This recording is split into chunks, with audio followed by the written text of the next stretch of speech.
What would you do if everything you owned was stolen from you in an instant, and your only path forward was to purchase the one thing no one else on earth would ever want?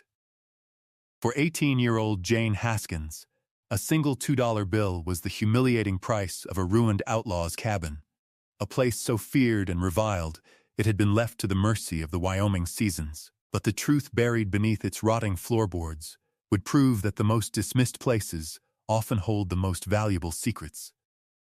Settle in, and let us know in the comments where you're watching from, as we tell a story of courage and resilience on the far, unforgiving edge of the American frontier.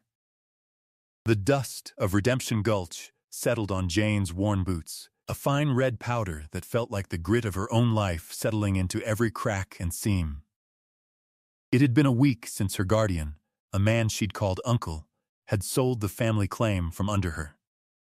Thaddeus, her father's half-brother, had arrived with a sad face and a satchel full of legal papers she couldn't read, explaining that the debts were too great. The ranch her father had carved out of the wilderness with his own two hands, the house whose every board he had sawn and set, was gone. The memory of those hands, broad and calloused, was a fresh and constant ache in her chest. Now, she stood with nothing but the threadbare dress on her back, a thin blanket roll, a few carefully folded dollars, and the one thing she'd fought to keep, her father's felling axe, its handle worn smooth as riverstone from his grip. The town was no comfort. It was a place of sidelong glances and sharp, whispered judgments. She was an orphan again, but worse this time. At 10, when her parents had succumbed to winter fever within a day of each other, she was a tragedy to be pitied. At 18, cast out and penniless, she was a problem to be avoided. She saw the notice tacked to the post outside the assayer's office, its corner flapping in the dry wind. A public auction of seized and abandoned properties. Most were mining claims or lots in town she could never afford. Then her eyes fell on the last item, scrawled in hasty ink at the bottom of the page, the Blackwood cabin, sold as is. All claims forfeit. A current of recognition, cold and sharp, went through the small crowd that milled nearby. Men nudged each other. A woman pulled her child closer. Jane had heard the stories. The cabin was a place of bad luck and bad blood, the last known hideout of the outlaw Shadow Sykes, who'd been gunned down on its porch 5 years prior. They said his ghost still lingered, soured by betrayal, and that the ground itself was cursed. Jane felt a strange kinship with the idea of a place haunted by betrayal. She looked from the notice to the distant dark line of the Blackwood Ridge, then down at the few dollars clutched in her hand. A flicker of something hard and defiant, something she hadn't felt in weeks, began to burn behind her eyes. She would go to the auction. She had nothing left to lose, not even her dignity. That had been sold right along with her father's land. The auction took place in the dusty clearing between the saloon and the livery stable, a makeshift stage for the town's small dramas. Mr. Abernathy, the portly auctioneer, worked his way through the list of properties with a practiced, booming voice. Claims were sold, debts were settled, and fortunes, however small, were redistributed under the harsh afternoon sun. Jane stood at the very back, a slight, still figure wrapped in a silence that set her apart from the boisterous crowd. She kept her hand on the head of her father's axe, which leaned against her leg, its familiar weight a small anchor in the churning sea of her uncertainty. Finally, Abernathy reached the last item. "All right, folks, last on the docket." He cleared his throat and spat a brown stream of tobacco juice into the dust. The Blackwood cabin. Up on the ridge. You all know the one. A nervous titter ran through the crowd. He didn't need to elaborate. The story of Shadow Sykes was woven into the town's brief history. A ghost story told to frighten children and newcomers. Place is half fallen, full of rot and varmints, and likely the ghost of Sykes himself, the auctioneer continued, a smirk playing on his lips. So we'll start the bidding low. Who'll give me $5 for the land and the lumber? Silence, a heavy, absolute silence broken only by the buzz of flies and the distant clang of the blacksmith's hammer. Men shuffled their feet and looked away. $5 was a pittance for any piece of land, however remote. But no one wanted the stigma. No one wanted to invite that kind of trouble, spectral or otherwise, into their lives. Abernathy's smirk widened into a grin. $5 for a roof over your head, boys. Even a leaky one. More silence. From the front of the crowd, a well-dressed, heavy-set man laughed out loud.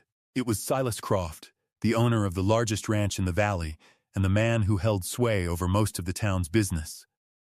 "You'd have to pay me to haul that garbage away, Abernathy," Croft boomed, and his cronies chuckled along with him. Abernathy's face fell slightly.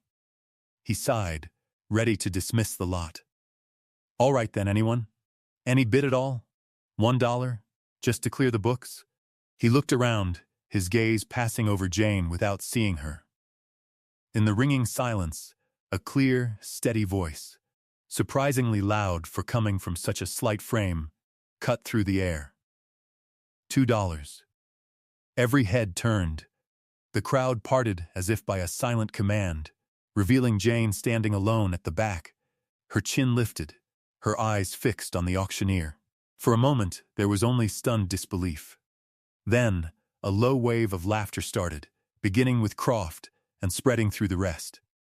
It wasn't friendly laughter. It was sharp and cruel. Jane's face burned, but she did not look away. Abernathy stared at her, his mouth half open. "The girl bids $2, he said, shaking his head in disbelief. He looked at Croft, at the other men. $2. Going once? The laughter was his answer. Going twice? He looked back at Jane, a flicker of something like pity in his eyes. Sold, he mumbled, bringing the gavel down on his ledger with a dull thud. To the girl. For $2.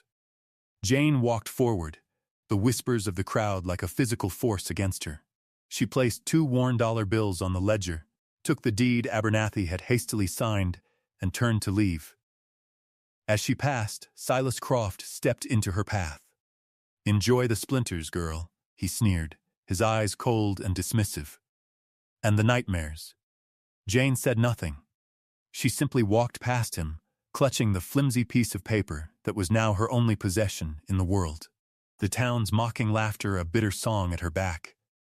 Did she just buy her own grave? Or is there a reason the outlaw chose that specific, forgotten place? Let us know what you think is hidden in that old cabin down in the comments. And be sure to subscribe for the rest of the story. Because when Jane finally reached the property line, the silence that greeted her was older and deeper than any ghost. The purchase of the cabin solidified Jane's status as a pariah. Before, she was an unfortunate stray. Now, she was the town fool. The whispers that had followed her turned into open stares and poorly concealed smirks. When she walked into the Redemption Gulch General Store to spend the last of her money, the small group of men loafing by the stove fell silent, watching her as if she were a peculiar and slightly dangerous animal. The storekeeper, a man who had known her father, suddenly found it hard to meet her eyes. He weighed her flour and salt with a heavy hand, his thumb seeming to press on the scale. The prices he quoted were higher than they had been a week ago, a silent tax on her foolishness. Jane paid without complaint, her face a mask of calm she did not feel. She was counting out her coins when the door swung open and Silas Croft entered, filling the space with his bulk and his booming voice. He saw her immediately. Well, he said, a malicious grin spreading across his face. "Stocking the larder for your new palace? Be sure to get extra traps. I hear the rats on Blackwood Ridge are as big as house cats." His companions, a pair of ranch hands with mean eyes, laughed on cue. Jane ignored him, gathering her small sacks. She was acutely aware of every eye in the store on her, of the suffocating weight of their collective judgment. She turned to leave, her only thought to get away, to breathe air that wasn't thick with contempt. As she pushed the door open, a hand gently touched her arm. She flinched, expecting another jibe. "Psst," Ilara was an old woman, her face a roadmap of wrinkles, her hands permanently puckered from soap and water. She was a fixture in the town, as silent and enduring as the mountains, and most people paid her no mind. She pressed a small, cloth-wrapped parcel into Jane's hand. It was unexpectedly warm and smelled of dried herbs. "Some ground don't forget," Ilara murmured, her voice a dry, rustling whisper like autumn leaves. "It remembers who works it." Jane stared at her, uncomprehending. The old woman's dark eyes held a strange, knowing light. Before Jane could form a question, Ilara gave a short, sharp nod and shuffled away, disappearing around the corner of the building. Jane looked down at the parcel of herbs, then back at the door of the general store. The laughter had subsided, but the feeling of being an outsider was a cold, hard knot in her stomach. She clutched the warm herbs, the strange words echoing in her mind. It wasn't a warning, and it wasn't a blessing. It was something else, something she couldn't yet name. With the town at her back, she adjusted the weight of her pack and started the long walk toward the ridge, toward the cursed ground that was now her only home. The journey to the Blackwood cabin was a pilgrimage of solitude. The path that led from town quickly dwindled from a wagon-rutted road to a faint deer trail, and then to nothing at all. Jane followed the deed's crude map, keeping the chattering waters of Granite Creek to her left as she climbed. She had no horse, no wagon, only what she could carry on her own 2 feet. Her pack was heavy with flour, salt, and a small sack of nails, but the heaviest thing she carried was her father's axe, its hickory handle strapped to the outside of her blanket roll. With every step upward, the air grew thinner and cooler, scented with pine and damp earth.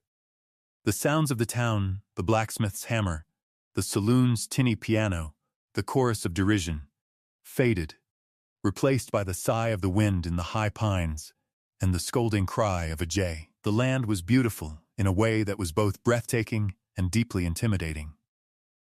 Jagged peaks clawed at the sky, and the valleys were choked with shadows that seemed to hold their breath. This was a world that did not care for human concerns. It was vast, indifferent, and watchful. She arrived at dusk, the time of day when the world turns from gold to gray. The clearing appeared suddenly, a wound in the dense forest, and in its center stood the cabin. It was worse than she had imagined, worse than the stories. The roof on one side had collapsed into a skeletal grin, and the porch sagged as if it had knelt in defeat years ago. A door hung from a single leather hinge, creaking a mournful rhythm in the breeze. Boards were missing from the walls, leaving dark, staring gaps. The whole structure leaned, looking as though a strong gust of wind might push it over entirely. It smelled of rot, of mildew, of the deep, final sorrow of abandonment. A wave of despair, cold and sickening, washed over Jane. She had traded the last of her money and all of her pride for this pile of decaying logs.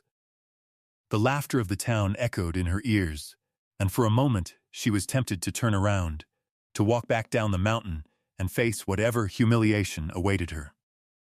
But where would she go? Back to being a burden? A charity case? Back to the pity and the scorn? No. Her jaw tightened. She had bought this place. It was hers. The thought was as grim as the cabin itself. She slid the heavy pack from her shoulders, her muscles screaming in protest. She would not sleep inside that ruin tonight. Not yet. She untied her father's axe. The familiar weight of it in her hands was a comfort. She found a stand of deadfall pine at the edge of the clearing and, with steady, practiced swings, began to chop firewood. The sharp thwack of the steel biting into wood was a satisfying, defiant sound in the immense quiet. She built a small, careful fire a safe distance from the cabin, cooked a miserable meal of flour and water paste on a hot stone, and wrapped herself in her thin blanket. She lay with her back against a large boulder, the axe resting by her side, its polished edge gleaming in the firelight. Above her, the sky was a black velvet cloth punched through with a brilliant spray of stars. There was no sound but the crackle of her fire and the low moan of the wind through the broken cabin. She was utterly alone, but for the first time in weeks, it felt less like a punishment and more like a simple fact. The first days on Blackwood Ridge were a brutal education in the art of survival. Jane woke each morning to the bone-deep chill of the high country, her first task to coax the embers of her fire back to life. She worked from dawn until dusk, driven by a desperate, silent urgency. The cabin was not a home, it was a hostile entity, a collection of problems to be solved. She used the axe to fell a young pine, and with painstaking effort, stripped its branches and cut crude planks to patch the gaping holes in the walls. She gathered moss and clay from the creek bed, mixing a thick plaster to chink the gaps between the logs, her hands quickly becoming raw and caked with mud. She found a spring of clear, cold water a short walk from the clearing, a small blessing that felt like a major victory. The work was relentless, her body a symphony of aches and pains. But with each repaired wall, with each sealed crack, a sliver of despair was replaced by a sliver of ownership. A week passed. The cabin, while still a grim and sorry sight, was now weathertight, if not welcoming. One afternoon, as a cold rain began to fall, Jane turned her attention to the interior. The floor was a treacherous landscape of dirt, animal droppings, and decades of accumulated leaves. As she swept the debris towards the broken hearth, her makeshift broom of pine boughs snagged on a floorboard. It was loose, like many of the others, but this one felt different. It shifted under her weight with a distinct seesaw motion, not the spongy give of rot. She knelt, pushing aside the grime. The board was oak, unlike the pine of the surrounding floor, and it seemed to sit slightly higher. She made a mental note of it, too tired and overwhelmed to investigate further. Her focus was on the immediate, a dry place to sleep. As she spent more time in the clearing, she began to notice the quiet rhythms of the place. The animals were strangely unafraid. A doe and her fawn would often graze at the edge of the woods, watching her with dark, curious eyes. A large hawk circled high above the clearing every afternoon, its sharp cries the only punctuation in the long, silent hours. It never seemed to hunt in the valley, only to watch.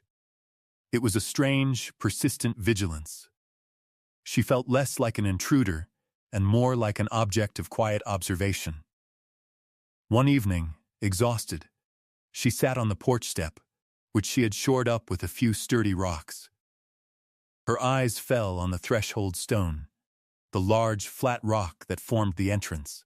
She had crossed it 100 times without a thought. But now, in the low, slanted light of dusk, she saw it clearly. It was not the rough, gray granite of the surrounding mountainside. It was a slab of dark green river slate, worn smooth by water and time, and on its edge, almost hidden by shadow, was a small, deliberately carved symbol, a simple spiral. It was out of place, just like the oak floorboard. The cabin was still a wreck, but it was beginning to feel less like a place of simple decay and more like a place of secrets. Jane ran her fingers over the cool, smooth spiral, a question forming in her mind for the first time. Why? The sight of a man on horseback at the edge of her clearing sent a jolt of alarm through Jane. She instinctively reached for her axe, her heart pounding a frantic rhythm against her ribs. The rider wasn't from the town's usual crowd of loafers. He sat tall in the saddle, his posture easy and competent, on a fine-boned bay that watched her with intelligent eyes. He wore a dusty hat and a practical canvas coat, and his face, weathered by sun and wind, held a look of quiet curiosity rather than malice. He stopped his horse a respectful distance away and tipped his hat. "Ma'am," he said, his voice a low, calm baritone. "Saw your smoke from my ridge. Figured I'd see who was brave enough to take on the old Sykes place." He dismounted, his movements unhurried, and looped the reins around a low-hanging branch. "Name's Will Kincaid. My ranch borders this land to the west." Jane remained silent, wary. She knew the Kincaid name. His ranch was a smaller operation than Croft's.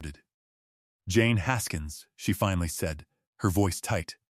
Will nodded, his eyes taking in the patched walls, the newly cleared yard, the stack of firewood.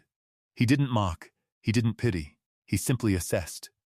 You've been busy, he remarked. This place was ready to fall to its knees. He walked over to the main wall and pressed a hand against the logs. Still is, he added, more to himself than to her. That main beam is giving way. A good snow and the whole thing will come down on top of you. He looked at her, his gaze direct and serious.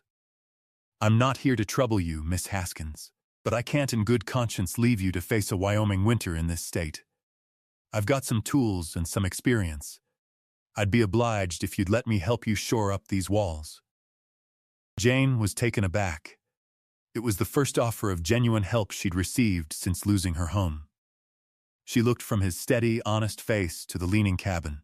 She knew he was right. She could patch holes, but she couldn't raise a sagging roofline on her own. I can't pay you, she said, the words tasting like ash. Will Kincaid shook his head. Wouldn't take it if you could. Let's just call it a neighborly investment in not having to pull you out of the wreckage come January. For the next 3 days, they worked side by side. Will was a quiet and patient teacher, showing her how to use a lever and fulcrum to lift the sagging beam, how to notch a new support post, how to secure it without compromising the old structure. His presence was a quiet, steadying force. They spoke little, the work itself a form of conversation. To properly brace the new posts, they had to clear the entire cabin floor. It was during this process that Jane pointed to the odd oak plank. This one's different, she said. It's not rotten. Will knelt beside her, running a calloused hand over the wood. He examined the edges closely. No nail holes, he murmured, his brow furrowed. And look here. He pointed to a small, almost invisible notch carved into the side, perfectly sized for a prying tool. A shared look of curiosity passed between them. This wasn't a repair, it was a feature. Let's get this beam set, Will said, his voice even. Then we'll see what this is all about. The labor, the shared purpose, was mending something in Jane that had felt irrevocably broken. As they worked, her father's axe leaned against the wall, a silent companion. The section ended with Will fitting the tip of his pry bar into the small notch. With a grunt of effort, he put his weight into it, and the board groaned, lifting slowly from its long hidden resting place. The air in the cabin grew thick with anticipation. The oak plank came away with a final, splintering sigh, revealing not the dark earth beneath, but a rectangular hollow neatly lined with oilcloth to keep out the damp. It was a secret space, deliberately made and carefully hidden. Will held the lantern high, its yellow light pushing back the shadows and illuminating the small cache. Jane knelt, her heart a frantic drum against her ribs. The hollow was just large enough to hold a single, stout leather satchel. It was dark with age, its surface unadorned, but it felt heavy with significance even before she touched it. With trembling fingers, she reached into the space.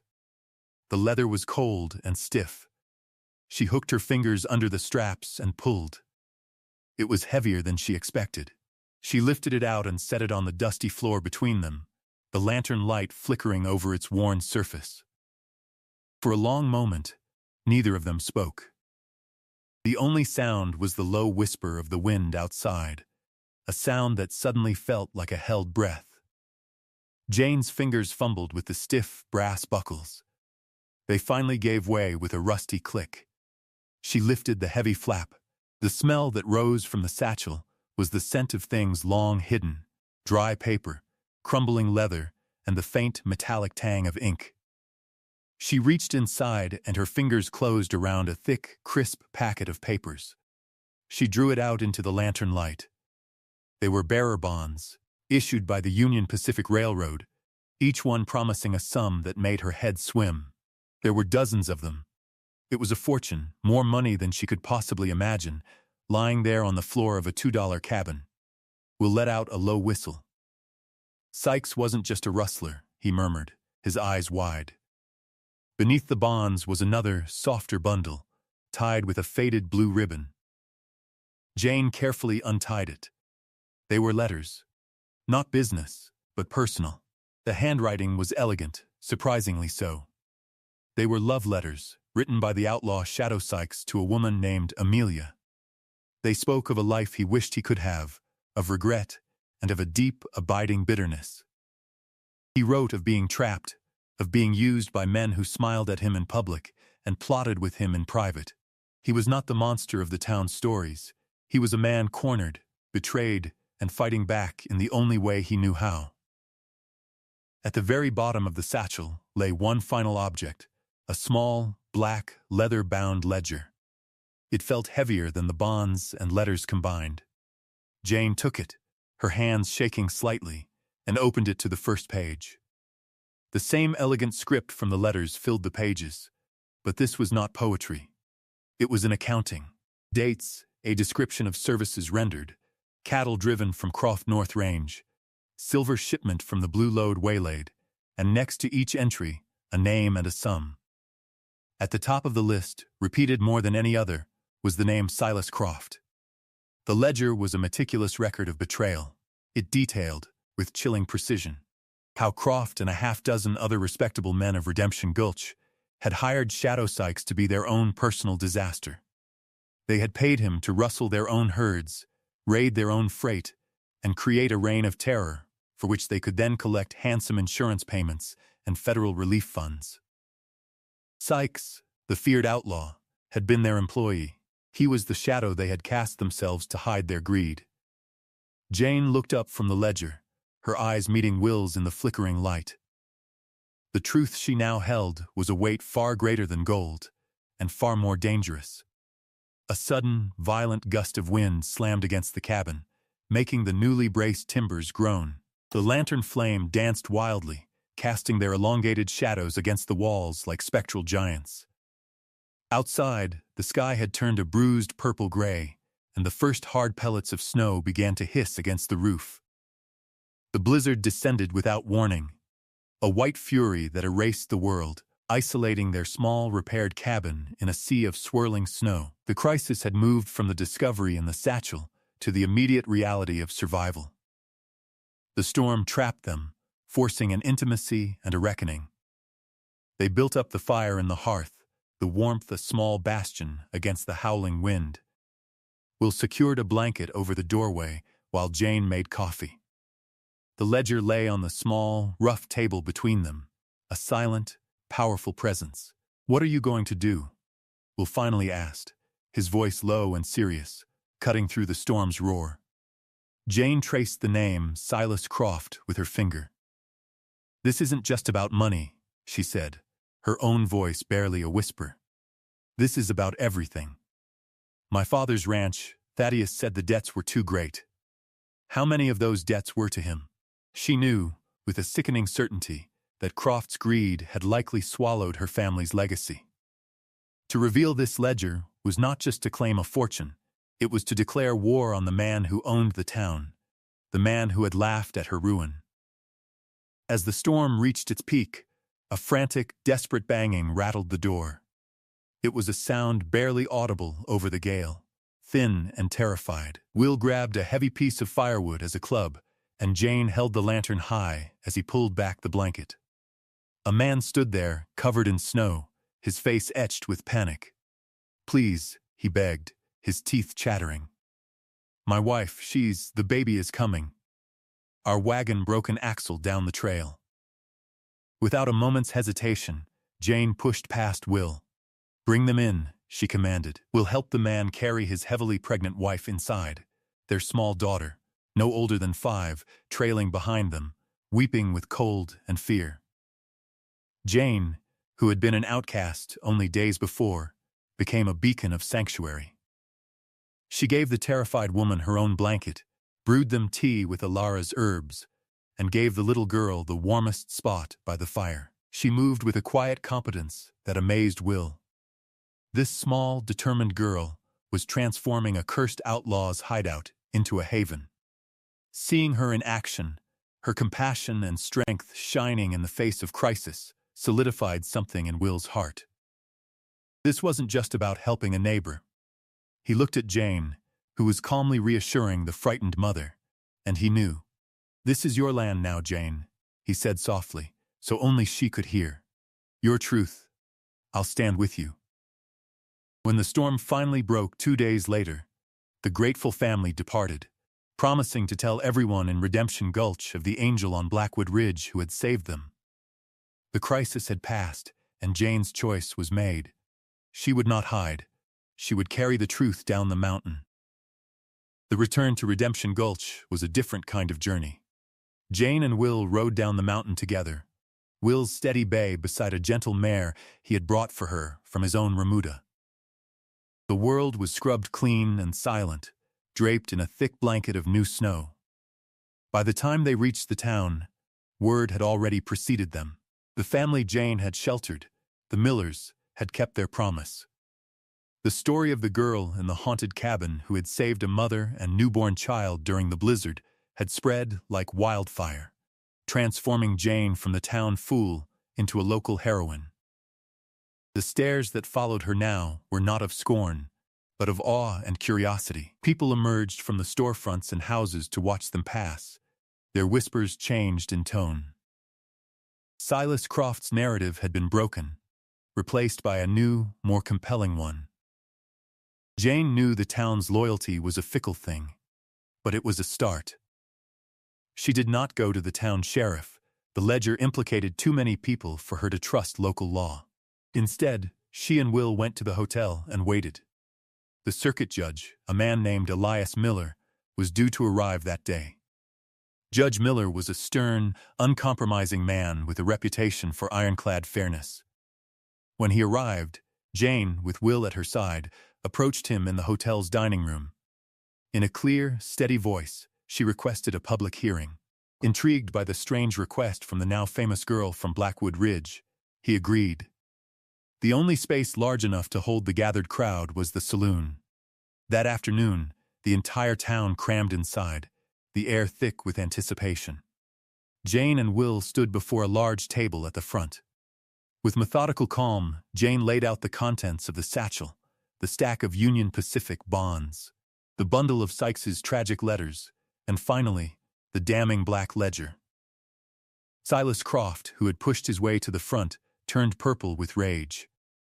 "This is an outrage," he bellowed. "This girl is a thief and a liar. She probably stole these things." But then, a quiet man in a city suit, who had been traveling with the judge's party, stepped forward. "I am a claims agent with the Union Pacific Railroad," he announced, his voice cutting through the din. He picked up one of the bonds, examining it closely. "These are genuine. They are part of a shipment reported stolen and presumed lost 5 years ago." A gasp went through the crowd. The judge himself picked up the ledger, his face a grim mask as he scanned the pages. The dates, the names, the specific details, they were too precise to be a forgery. Other men in the room, smaller ranchers and merchants, whose names were also in the book, began to look at their feet, avoiding Croft's furious gaze. The chorus of the town had gone from mocking laughter to stunned silence, and now to a low, angry murmur directed not at Jane, but at the man who had been their master for so long. Croft saw the tide of public opinion turn against him in an instant. His bluster evaporated, leaving him looking smaller. His power stripped away not by a gunshot, but by a girl with a $2 deed and a book full of inconvenient truths. The judge closed the ledger with a snap. "This court will impound this evidence," he declared, his voice ringing with authority. "There will be a full investigation." A month later, the evening sun cast a long golden light over Blackwood Ridge. The change was profound. The cabin stood whole and proud, a thin ribbon of smoke curling from its newly built stone chimney. The sagging porch was gone, replaced by a sturdy, level deck. Where there had been only wilderness, a small, tidy garden was now taking root under Jane's careful hand. The dark soil turned and ready for spring planting. Next to the cabin, a small, well-built corral which Will had finished the week before, held the gentle mare he had given her. The fear had leached from the land, replaced by a palpable sense of peace, of homecoming. The federal government, guided by the ledger and the railroad agent, had moved swiftly. The bonds were recovered, and a significant portion was awarded to Jane as a finder's fee, a legal right she hadn't even known she possessed. She was no longer poor. But more importantly, she was no longer an outcast. People from Redemption Gulch now made the trip up the ridge, not to gawk or mock, but to trade eggs for repaired tools, to bring news, and to simply sit for a while on her porch and look out at the valley. She had become the quiet center of a community she had inadvertently remade. Will Kincaid rode up as dusk began to settle, dismounting not as a visitor, but as someone who belonged. He came not to help, but to share in the quiet satisfaction of the evening. He leaned on the corral fence next to her, their shoulders almost touching. They stood in comfortable silence, watching the sky bleed from orange to violet over the distant peaks. The valley below was settling into shadow, the lights of Redemption Gulch just beginning to twinkle. "You did it, Jane," Will said softly, his voice full of a quiet admiration that meant more to her than all the money from the bonds. "You faced them all down." Jane looked from his face to the solid lines of her cabin, to the dark, tilled earth of her garden, to the vast, quiet sky. She thought of the fear she had felt on her first night, and the peace she felt now. The journey had been about more than finding a treasure. It had been about building a life. "I didn't build a fortress to keep people out," she said, her voice clear and steady in the twilight. "I just mended a home to let the right ones in." Thank you for joining us for this story of quiet resilience. If you were moved by Jane's journey from outcast to anchor, please leave a like and a comment below. Don't forget to subscribe for more stories about the strength found in forgotten places. We'll see you next time.